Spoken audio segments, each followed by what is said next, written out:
Merci, Monsieur le Président.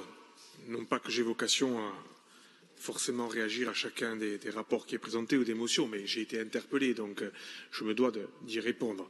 Je précise quand même, j'emploie le jeu, mais je m'exprime ici au nom d'un groupe, et au-delà d'un groupe d'ailleurs, au nom de citoyens de Corse qui nous ont mandatés pour incarner, c'est vrai, à la fois une entité territoriale et à la fois aussi, nous le savions, nous sommes les représentants d'un parti national, avec ses avantages et ses inconvénients.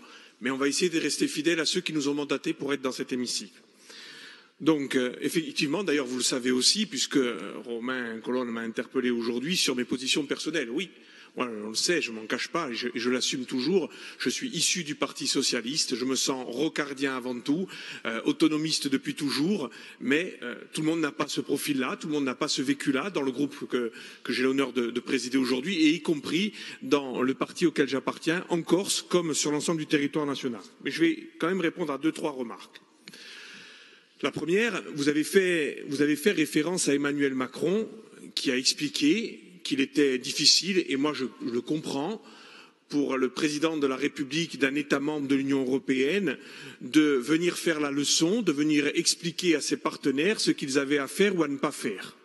Il a même été jusqu'à expliquer qu'aujourd'hui il était compliqué, parce que maintenant c'est les Catalans, demain c'est l'Écosse, après-demain, imaginons un Länder allemand qui souhaite aussi recouvrer sa liberté, et si tout à chacun va vers cela, c'est vrai, il y a le droit des peuples à disposer d'eux-mêmes, principe auquel beaucoup de gens sont attachés, mais aussi le principe qui est souvent mis en avant, celui qui consiste à reconnaître l'intégrité d'un État-nation.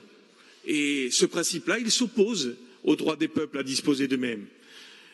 Moi, je n'ai toujours pas de conviction quant au fait de savoir si les Catalans veulent recouvrer cette liberté uniquement dans le cadre unique de la défense de leur identité, ou si nous n'assistons pas aujourd'hui en Europe comme on y assiste un peu partout. Je pense notamment, parce que demain on pourrait peut-être mettre en prison les membres de la Ligue du Nord. Je vous avoue que je me vois mal ici appeler à la solidarité avec les membres de la Ligue du Nord, je vous le dis tranquillement, qui aussi aspirent à une indépendance vis-à-vis des territoires du sud de l'Italie pour des raisons bassement égoïstes, puisque l'homme de gauche que je suis, il aspire, je l'ai dit tout à l'heure dans cet hémicycle, à la solidarité nationale, à l'entraide entre les peuples. Est-ce qu'aujourd'hui, ce qui se passe en Europe me convainc que nous allons vers une Europe de la paix? Moi, je vais vous dire, hier soir, j'ai regardé aussi, comme vous, le film auquel j'ai assisté. Mais la pire des barbaries, oui, il y avait de l'injustice, oui, on a maltraité sûrement nos ancêtres, c'est vrai, mais la vraie barbarie, c'est la raison même de cette première guerre mondiale, de cette Europe qui s'est fait la guerre, de cette Europe qui mettait en avant sûrement des égoïsmes. C'est surtout ça aussi qu'il faut mettre aujourd'hui sur la table. Michel Rocard, alors vous l'évoquez, Michel Rocard. Moi, je l'ai dit une fois à Jean-Guy Talamone, président de l'Assemblée, je dois à Jean-Guy, à son initiative, d'avoir rencontré celui qui est mon mentor en politique. Mais vous savez, là où est assis aujourd'hui le secrétaire général de l'Assemblée de Corse, j'étais assis à cette place-là, juste à côté de Michel Rocard. Et lors de nos échanges, à un moment donné, il m'a regardé et il m'a dit « Je crois qu'on veut faire de moi un infiltré ». Avec un sourire, parce que l'homme que j'ai vu est resté jusqu'au bout un homme brillant. Qu'est-ce qu'il me disait? Oui, Michel Rocard aimait notre territoire, il a voulu y être enterré.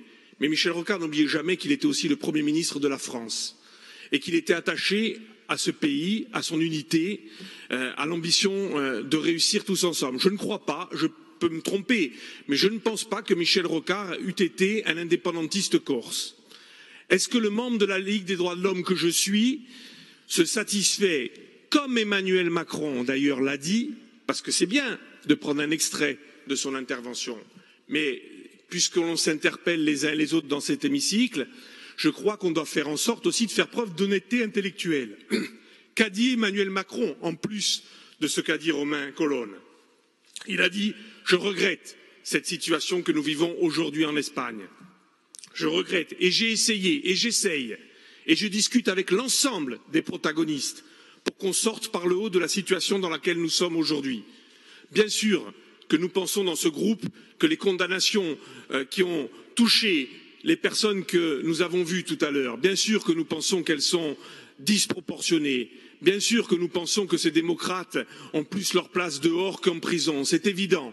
C'est évident. Et s'il ne fallait voter que cela, je dirais qu'on pourrait le voter. Mais il y a des attendus, il y a des visées politiques que vous avez réaffirmées. Et je ne vous en, entre guillemets, je ne vous le reproche pas. Vous êtes pour certains des indépendantistes corses, voire pour une très très grande majorité de votre majorité. J'ai du mal à identifier ceux qui ne sont que autonomistes. Mais bon, c'est un autre débat. Mais vous êtes dans le droit fil de solidarité avec ce qui se passe aujourd'hui en Espagne. Vous ne pouvez pas me demander, et vous ne pouvez pas demander à ceux de notre groupe de cautionner cette voie politique. Nous n'y adhérons pas. Aujourd'hui, est-ce que l'on doit se satisfaire de gens qui ne respectent pas la règle politique qui existe dans leur pays? Je ne peux pas vous dire que je cautionne non plus. Est-ce qu'ils doivent aller 13 ans en prison? Non, ça me paraît inacceptable. Est-ce que l'Europe, aujourd'hui, doit utiliser de tous les moyens démocratiques et diplomatiques pour faire en sorte qu'ils sortent? Oui, bien évidemment. Après, on bascule immédiatement dans la question politique de l'avenir de la Catalogne au sein d'un pays qui s'appelle l'Espagne, au sein de la construction européenne que nous voulons les uns les autres. Mais je suis sûr aussi, Romain, que si on se questionne, est-ce qu'on partage tous la même vision européenne, libérale, sociale, etc. Non, on le sait très bien. Bien sûr qu'on peut regretter. Moi, je suis plutôt un fédéraliste européen. Je l'assume en tant que tel. Je regrette que l'Europe ne fasse pas beaucoup plus de choses. Elle a du mal à reconnaître nos parcours pastoraux, l'Europe. Alors, j'ai envie de vous dire, il y a encore du chemin à accomplir les uns et les autres. Mais bon, aujourd'hui, me demander de voter la motion que vous proposez, que la majorité propose, je ne peux pas le faire. Je ne peux pas le faire parce que, premièrement, je pense que de façon générale, ce n'est pas notre compétence aussi. Je me permets de le dire parce que tous les jours, à chaque session, il y a dans le monde des injustices, des choses qui sont faites et on pourrait tous réagir et je pourrais arriver ici avec l'ensemble des problématiques que soulève la Ligue des droits de l'homme au niveau national en arrivant ici. Bon, je ne sais pas si nous avons vocation à le faire. Est-ce qu'aujourd'hui, je le répète, on peut estimer qu'il faut sortir par le haut de cette crise? Moi, je crois que là-dessus, vous savez très bien que vous avez notre soutien. Est-ce qu'on peut signer en l'état la proposition qui est la vôtre? Je le dis clairement non. Et d'ailleurs, et là aussi, notre vote est révélateur de notre état d'esprit. On ne va pas voter contre votre motion. On ne va pas participer au vote. C'est tout. Parce que, évidemment, il y a dans votre motion des choses que nous pourrions soutenir. Mais l'attitude qui va être la nôtre est l'attitude de gens qui sont respectueux de ceux qui les ont mandatés pour être dans cet hémicycle, respectueux d'un parti auquel ils appartiennent, avec ses avantages et ses inconvénients, bien sûr, et vous le savez, et nous vivons cela régulièrement, et puis nous allons le faire, je répète, dans le respect de nos convictions au sein de ce groupe, d'un débat que nous avons eu au sein de ce groupe, parce que c'est ainsi. Et c'est vrai, on a vu ces visages. Et il y en a des tas d'autres auxquels nous pensons chaque jour et chaque moment. Des injustices sur cette terre, il y en a énormément. Et nous continuerons à les combattre et à chercher à les combattre aujourd'hui et demain. Mais sincèrement, aujourd'hui, nous votons en notre âme et conscience, nous votons, nous ne participons pas en notre âme et conscience parce que nous pensons que derrière aujourd'hui cette motion, il y a un engagement politique qui ne correspond pas à celui de la République en marche.